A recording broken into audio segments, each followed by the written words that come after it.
houssière. Une poussière séculaire, tel un suaire, enveloppait tout, recouvrant chaque saillie, chaque pierre, chaque recoin. Elle gisait en une couche dense, masquant le silence de mort de ces grottes. Dans l'air flottait une odeur lourde et suffocante d'humidité, de pourriture et de quelque chose d'autre, que mon esprit ne pouvait identifier. C'était le parfum de l'Antiquité, quelque chose de préhistorique, de primordial, qui vous transperçait jusqu'aux os, instillait une peur indistincte, mais troublante. Je le ressentais dans tout mon être, alors que je ne faisais que me tenir à l'entrée de cette gueule béante de ténèbres. L'entrée, drapée d'obscurité, semblait insatiable, prête à engloutir quiconque oserait franchir le seuil.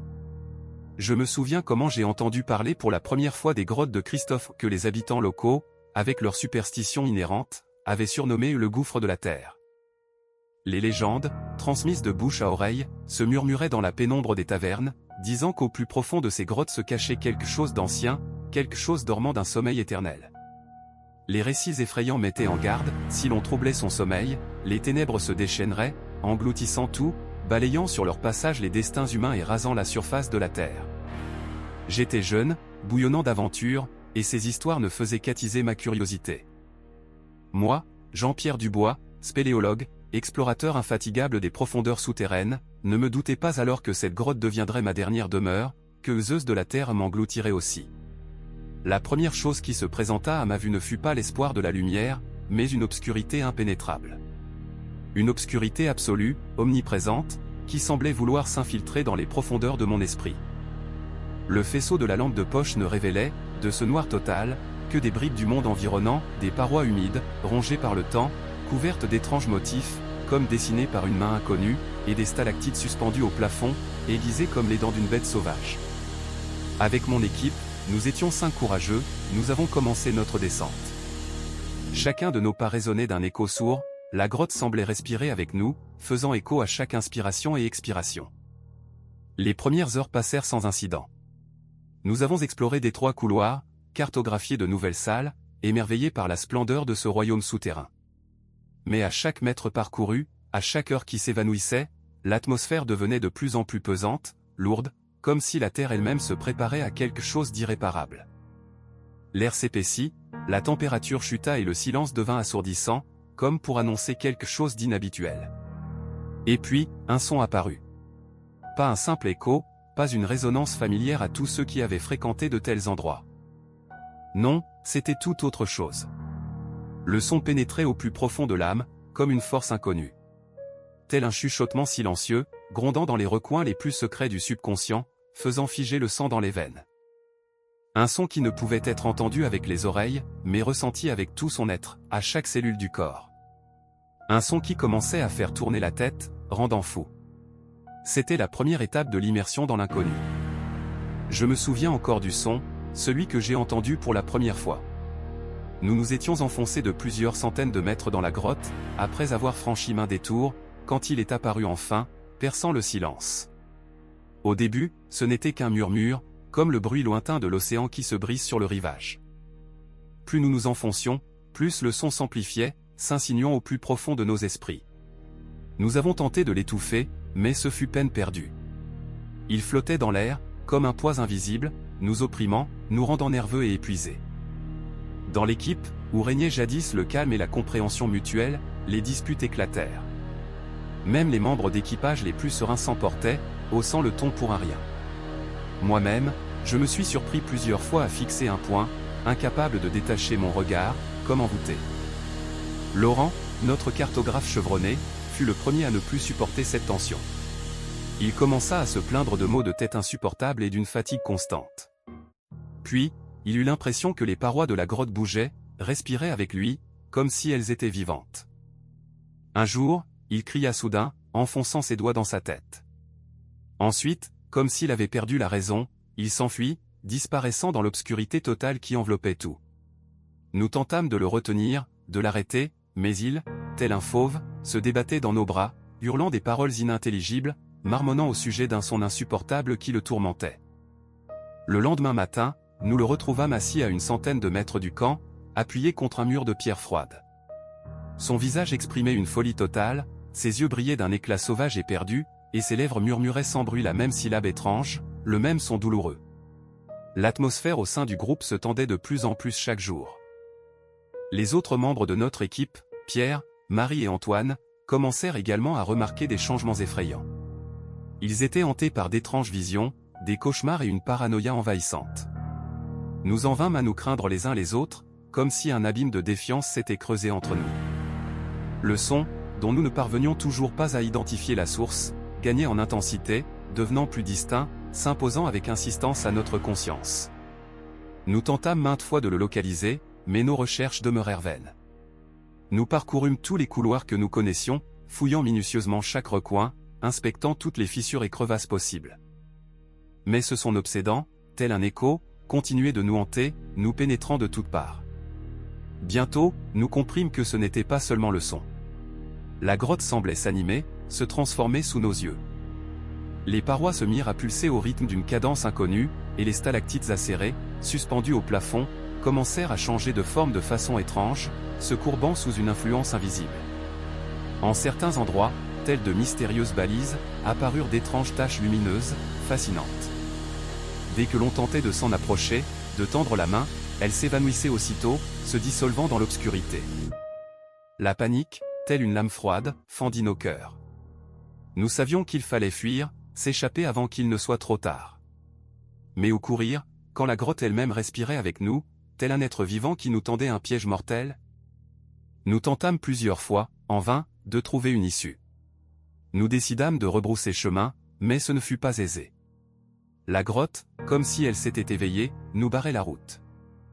Par endroits, les couloirs s'étaient effondrés, obstruant le passage, et ailleurs, de nouveau, menant vers les ténèbres impénétrables de l'inconnu, s'étaient formés. Antoine, l'un des plus robustes de notre équipe, bascula soudain dans la folie. Ses yeux brillaient fiévreusement, et sa voix se brisa en un râle. Il affirmait que ce son était la voix de la grotte elle-même, qu'elle cherchait à communiquer avec nous, à murmurer quelque chose, et qu'elle voulait nous garder ici pour toujours.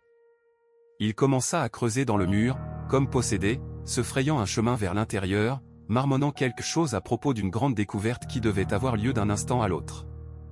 Nous avons essayé de l'arrêter, criant et suppliant, mais il semblait ne pas nous entendre. Soudain, il se jeta sur nous, serrant un couteau dans sa main, tentant de tuer.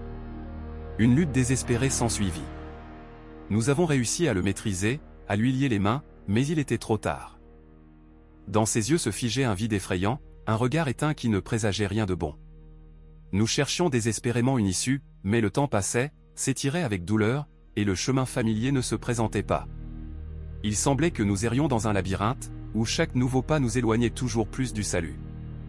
On aurait dit que la grotte se moquait de nous, comme dans un jeu perfide, se moquant, nous déroutant, nous induisant en erreur. Le son s'intensifiait, devenant de plus en plus insistant, pénétrant dans chaque recoin de nos corps. Je sentais les changements s'opérer en moi, une métamorphose insidieuse, une transformation. Au début, ce n'était qu'un murmure à peine perceptible, puis un grondement sourd, avant de devenir un hurlement déchirant. Un hurlement prêt à mettre mon âme en pièces.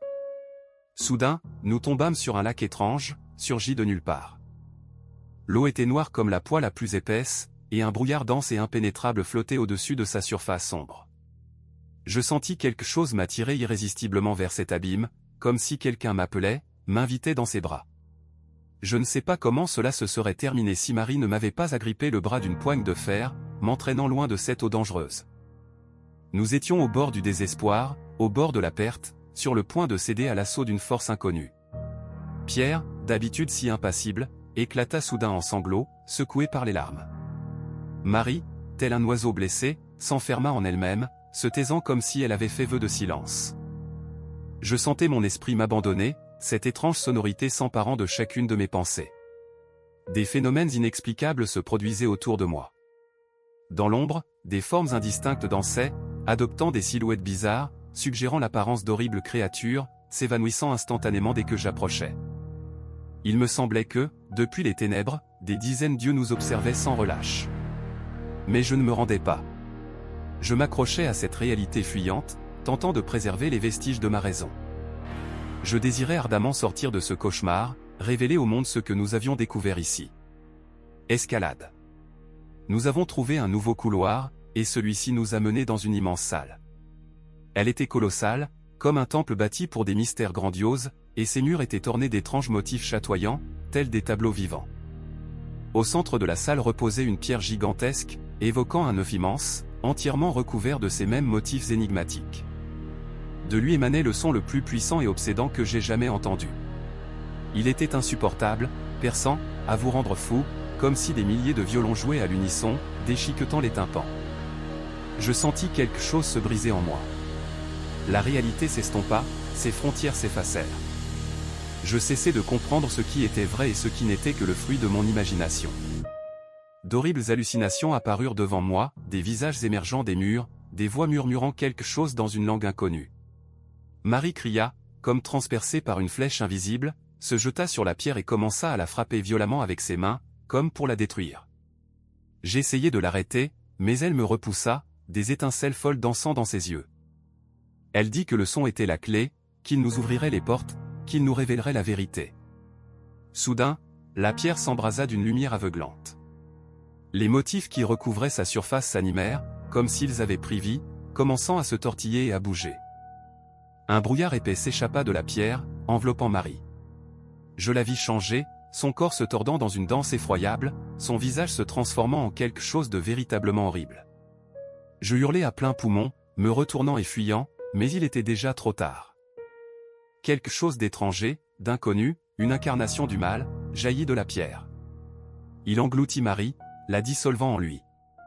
J'entendis ses cris, pleins de désespoir et de douleur, mais ils s'éteignirent rapidement, remplacés par un rire sinistre, un écho qui résonnait dans le silence.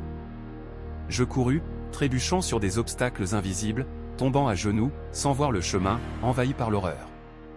Je m'extirpai de la caverne terrifiante, fuyant le son cauchemardesque qui déchirait le silence. La prise de conscience vint instantanément, je n'étais plus seul. Quelque chose me traquait, son souffle me brûlait la peau de la nuque.